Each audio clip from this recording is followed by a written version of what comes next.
Notice anything different about the front of the EG? How about now? Yeah. Maybe that's my new cold air intake, huh? It's gone. It's just gone. So I got the car all back together. I was super excited. I was like, okay, I'm gonna go for a drive. I get in, I go to press the clutch pedal to the floor. It just hit the floor. Totally unrelated, but we're gonna take just a small little tangent here. I go ahead and get in the car after I get the transmission, clutch, everything back together. Like I said, I press the clutch pedal, it just goes to the floor. I'm like, cool. See, I got the end keys on here. That's because there's a track day coming in 2 days. We're heading right back out, people. I'm so excited. But so anyway, the clutch pedal just fell to the floor and I'm like, cool. So I go ahead and start tracing the line, using logic this time. I start at the master cylinder, which by the way, is leaking a little bit. More to come on that. We're gonna have to go ahead and replace that. But it's okay for now. I hope, it's okay. So I traced the line, nothing's bad in the line. I didn't accidentally tear the line open or anything like that. I get over to the clutch slave cylinder and that's where grease had just blown up all over the thing and it just fell on the floor. You can see here, this is my old one. I guess just inside of here, this thing, is a little piston. Grease just went all out of that thing, and you can see a little bit still piling up right there, coming out of the front.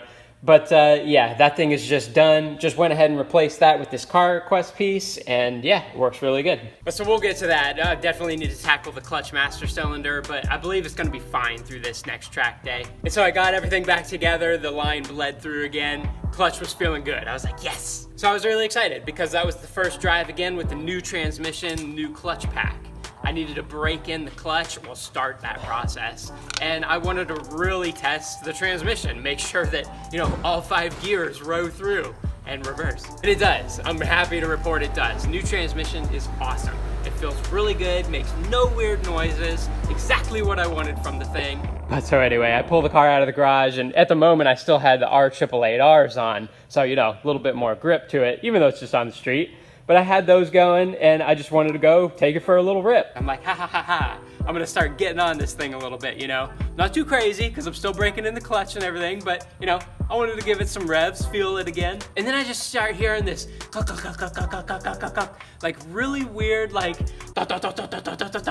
of sound. And I'm like, what in the heck is that? I knew it wasn't anything mechanical, like the transmission's gonna fall out the bottom or something like that. You could tell that it was coming from the front right area, and I'm like, did I put the airbox down all the way?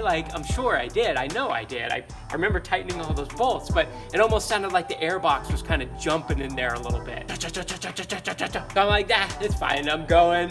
So, I slow down, I'm taking some turns, it's nice. I get back up to speed again, I'm hearing I'm like, man, okay, what is that, I go ahead and take that one more turn, I'm gonna go ahead and just then I'm gonna bring it home. I hear that sound, and I'm like, and I remember thinking in my head in that exact moment, I really hope that was something I didn't need. It almost reminded me from that scene of Fast and Furious. You remember when Paul's driving the Eclipse during that very first drag race? And you hear the floorboard all of a sudden just falls out, and he's like, oh God, why does the floorboard fall out? I don't know, but that's such a good scene. Starts going, and then you hear all this crazy sound, and it just chunk. It just falls off and there's no more sound and you just hear engine again. That's exactly how I was feeling. I could just hear my engine again and I'm like, okay, that was weird. All my stuff getting ready to pack up. So ta-da, here we go. My JDM, No, they're not JDM. They're more like eBay DM. Ambers for both sides, giving that JDM kind of look. I think it's really cool. What I had on before was, the standard CX trim one. And I don't know if this is an actual Honda piece right here. The main headlamp, I believe, is because it does have the Stanley markings. It has that on both sides. Dark. But this guy right here, I don't know. You see it fits terribly. And, who knows? These guys, probably from the same company, from the same factory. But, we'll see how they fit. And thinking back on it, I think I know what the problem was. You see, these guys right here, they're only held on by the one screw right here. And of course, there's the 2 prongs that go in here, But on this side, dun dun dun, that thing is broke. Oh no. So it must have just been jiggling around in there, only held on by these 2 little pieces right here. And well, it held on just as long as it could, people. RIP. But so obviously that's still very broken. And what I had done before was use zip ties. I don't know why that was off in the first place, because I never touched the front end when I was doing all the transmission work. So I don't know, your guess is as good as mine.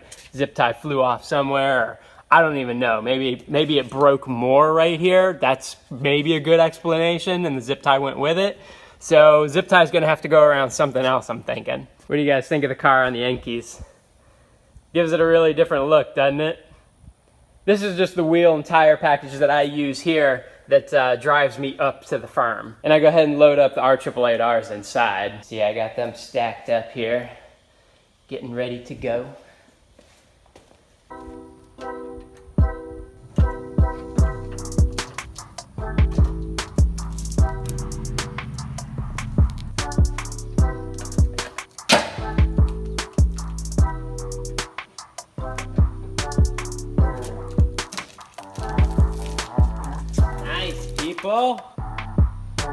Heck yeah, dude. Best 20 bucks I've spent in a while. The old one and the new one. You guys, I really like that.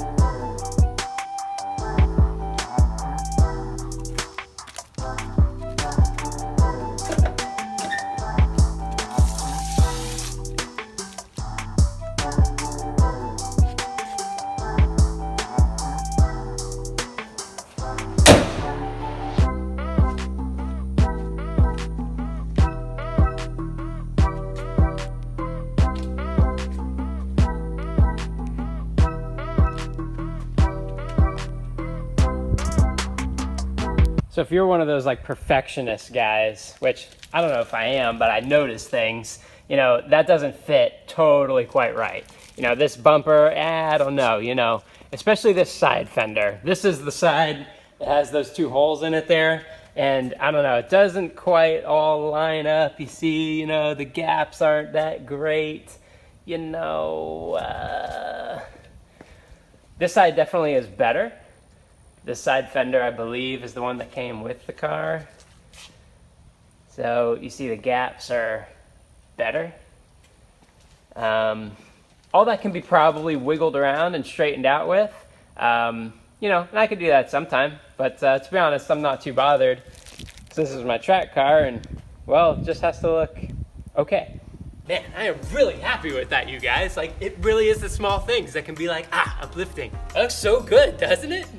It does make me want to play around with the gaps and stuff, you know, like just get it a little bit better, you know. If I ever went off track and blew off the front bumper and everything, that would all go to hell, but you know. That does kind of bring me back to this front lip here. This thing is disgusting and I know all about it. I don't like at all how it's mounted up in the top here like this. Like, I don't like that. I just couldn't find that one on Amazon or eBay, you know, that just hung from the bottom, just like the spoon one.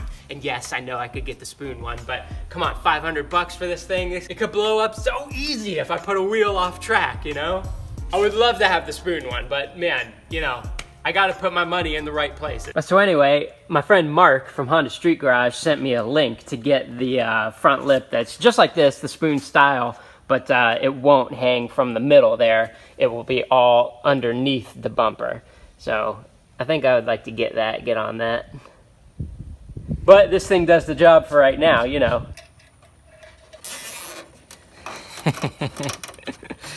There we go. Good for now. It's holding on to the body that time.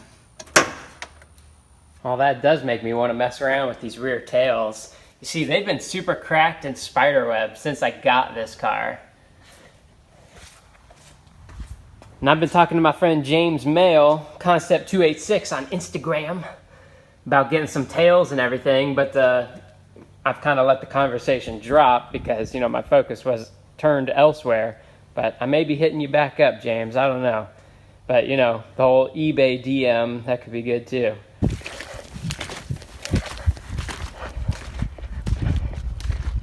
So running and weight training is something that I always do. But what I've been doing this past 2 times anyway, leading up to the track day, is backing off of the weight training because I don't want to be sore or anything like that the day of, but focusing on more of endurance with my running. I'll come out here in this area that they're just developing behind my house, and there's plenty of just open road. I just run for at least 30 minutes straight, taking, little short rests in between. But to me, the focus is endurance, because that's what I need come the track day.